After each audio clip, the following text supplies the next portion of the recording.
साथियों नमस्कार, मैं रतनपाल भारती और आप देख रहे हैं national news time. Abhijeet Sinha लिखते हैं, उत्पीड़न जाति के आधार पर तो आरक्षण आर्थिक आधार पर क्यों? देश के अंदर जातिगत आरक्षण की बजाय आर्थिक आधार पर आरक्षण की वकालत करने वाले लोग उस समय कहां होते हैं जब देश के अंदर जाति के आधार पर उत्पीड़न किया जाता है। तो ये एक बहुत बड़ा सवाल है कि जातियों के नाम पर लोगों के साथ भेदभाव किया जाता है, उनका उत्पीड़न किया जाता है, लेकिन उन्हें अगर थोड़ी सी सहूलियत सरकार के द्वारा दी जाती है तो कुछ लोगों के पेट में मरोड़ उठने लगती है। ये एक बहुत बड़ा सवाल है जिसकी तरफ अभिजीत सिंह ने देश का ध्यान आकर्षित किया है। दैनिक भास्कर की एक खबर है, ना पंडित ना फेरे ना रस्में, वकील टीचर की अनूठी शादी, 12 साल अफेयर के बाद संविधान की शपथ लेकर की लव मैरिज। संविधान की शपथ लेकर लोगों में शादी करने का ट्रेंड बढ़ता जा रहा है।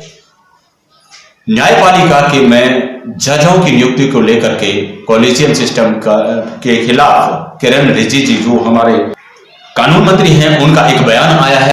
उन्होंने कहा है कि कॉलेजियम के अंदर सरकार के लोग भी शामिल किए जाएं।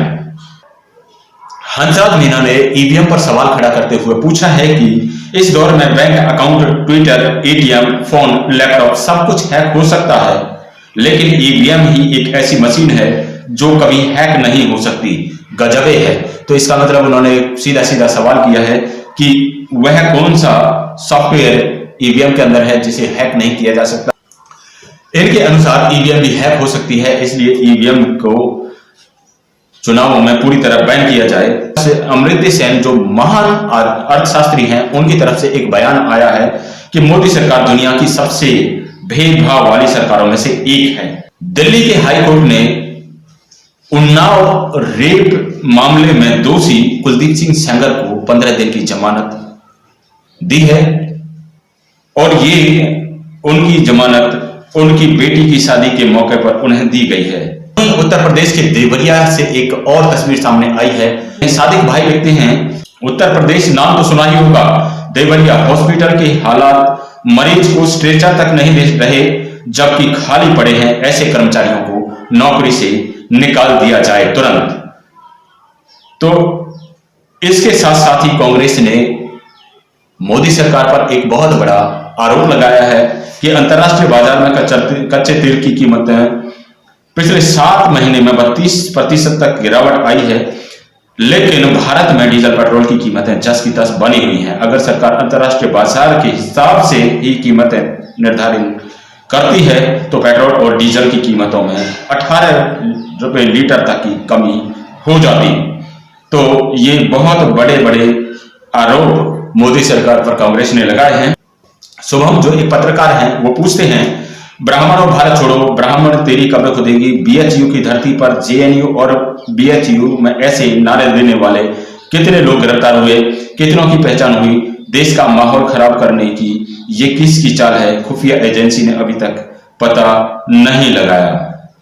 कुछ पता लगाया है? इसके जवाब में रवि भारतीय लिखते हैं कि जेएनयू में नकाबपोश गुंडे या गुंडी कौन थे?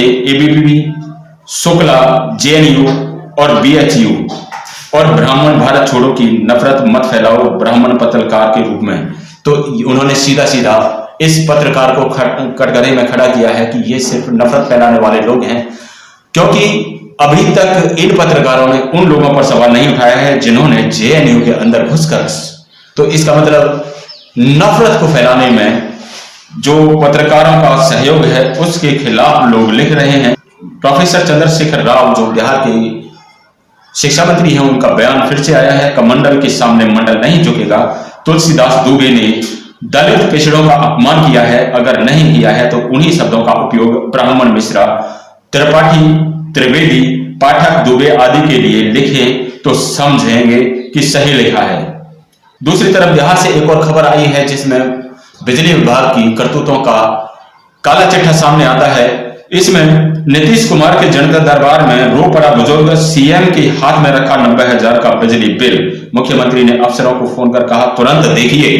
तो इसका मतलब है बिजली विभाग की कार्यशैली पूरे देश में ऐसी है कि जिन्हें सहन नहीं किया जा सकता, लोग जिससे त्रस्त हैं the move Nayak social media का एक चैनल है जिसने मायावती जी के ट्वीट को दोहराते हुए लिखा है कि ईवीएम को लेकर कई आशंकाएं, बेहतर यही होगा कि छोटे बड़े सभी चुनाव पहले की तरह मतपत्रों से ही कराए जाएं। तो इसका मतलब है मायावती जी ने ईवीएम पर सवाल खड़ा किया है और उसमें उन्होंने सीधा सीधा कहा है कि किसी भी तरीके से इस सिस्टम को बदला जाना चाहिए। अंकित कुमार तुलसीदास दुबे की मनुवादी मानसिकता को दर्शाते हुए लिखते हैं, तुलसीदास दुबे ने रामचरितमानस मुगलों के समय में लिखी थी। दलित, पिछड़ों, आदिवासियों, महिलाओं के खिलाफ तो खूब लिखा, मुगलों के खिलाफ एक शब्द भी नहीं लिखा।